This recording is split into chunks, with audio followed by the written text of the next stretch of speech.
kulanti wacan oo wanaagsan meel kasta oo dunida ka joogtaan waa xasan liisho idinle kusoo dhowaada barnaamijkeena aragti bulsho oo asbuucan marti inoogu yahay sheekh cabdiraxmaan oo ah imaamka masjidka ugu weyn gobolka doolana ee dalkan Sweden ahna khabiir diinta islaamka ah.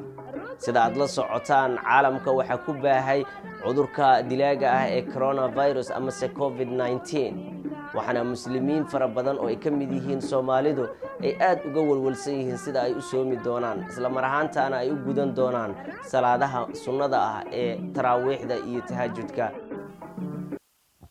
Alhamdulillahi rabbil alamin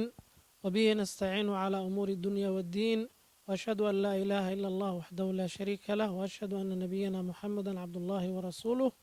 Allahumma salli wa sallim wa barik alayhi wa ala alihi wa ashabihi ومن تبعهم بإحسان إلى يوم الدين أما بعد.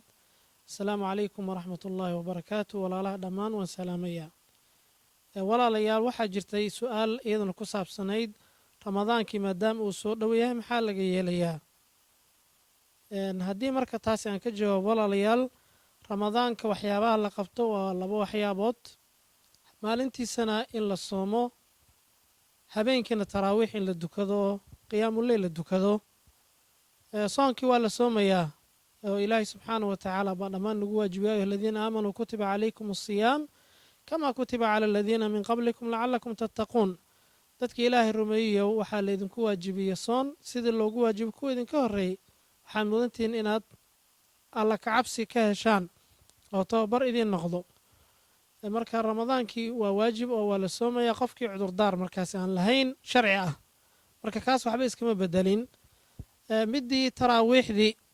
yaa iyadana maxaa iska bedeli karaa saan ognahay walaalayaal masaajidii way badankood way xiran yihiin maxaa yeele hadda sharciyan waddankan lama ogola konta qof ka badan inay isku yimaadaan salaadii taraawiixdana dadka muslimiinta dhammaan way jecel yihiin jawi iimaan iyo jawi wanaagsan baa jira dadkoo dham inay ka qayb galaan bay rabaan mana dhici karto in qayb laga celiyo qaybna la sii daayo marka waxay noqon doontaa haddii ilaahay subxaana wa tacaala ka hor uusan faraj keenin in cid walba gurigeeda ay ku dukato qoys walba gurigiisa ay ku dukadaan fadligiina maaragtay way leeyihiin oo salaad taraawiix haddaad guri ku dukatid haddaad masaajid ku dukatid waa isku mid inkastoo dee jawiga uu ku wanaagsanaa dhammaan dadka inay isla dukadaan oo qofkii nashaad uu ka helayay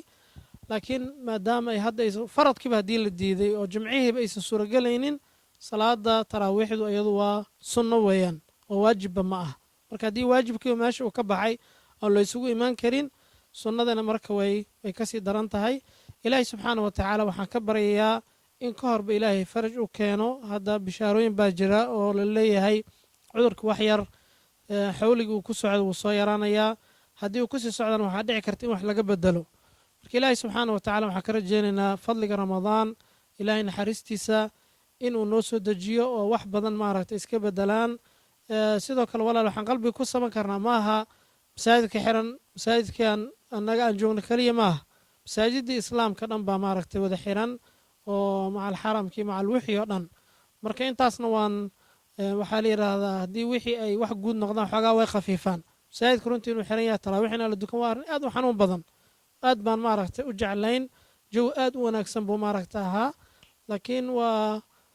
duruuftaas baa maaragtay jirta ilaahay subxaana wa tacala waxaan ka baryayaa in fudaydka uu noogu bedelo colayskan hadda taagan fudayd uu noogu bedelo sala allahu wasalam calaa nabiyina maxamed wacalaa aalihi waasxaabi ajmaciin